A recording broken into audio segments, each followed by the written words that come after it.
interestingly enough, last year I came across the 10-unit apartment building. Okay. So at this time we had a triplex, a quadplex, and a single family as rentals. So we got like eight units. 8 units. Yep. 8 units. Come across this 10-unit apartment building in my area, and was like, oh my gosh, I have to have it. Off market, like I knew it was a steal, but how am I going to afford this? Like, I don't have the money to be able to do it. So what we did is we sold those first two single families. Okay. The ones that are 10 houses apart. The one that are 10 houses apart. I like it. So we sold each of them for $320,000 each. Okay. And we got $145,000. And we 1031 exchanged that into the 10-unit apartment building.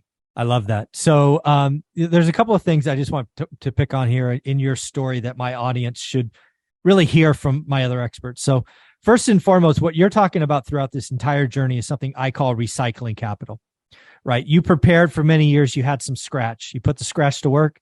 And then it's been about how can you move that to more and more assets? You're not buying toys. You're not buying new whips. You're always moving it into other assets. Very, very cool. It's how my wife and I went from 8 to 80 units. Same way, same deal. 1031s, cash out refis, the whole deal. Same. Then the other thing you talked about is really the income snowball effect, which Dion from Dion talks about and is a guest on my show. It's really talking about the early stages, right?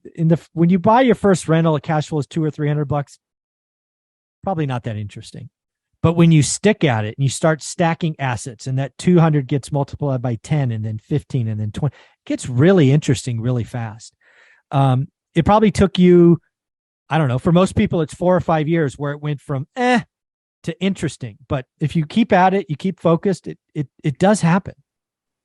Yeah, it took 2 years. So from the time we purchased that triplex, which, at that time we had the 2 single families and then we bought the triplex. All right. You're at 5 units. Yep.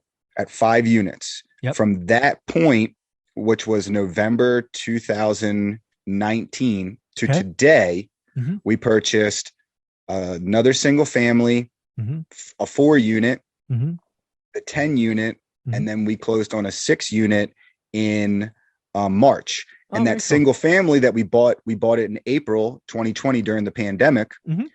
We fixed that one up, cash out refinanced, which was from the cash out refinance on the 2 properties where we paid the HELOC off. Right. And then we sold it a year later. So we had long-term capital gains. Yep.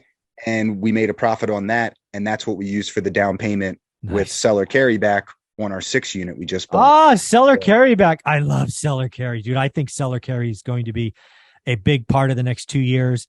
Older landlords want to sell. They know the lending market's different. They have a bunch of equity. It's amazing how many old landlords hate the IRS. So they're going to do seller carrybacks, 10, 20% down, 80% carry, low interest rate.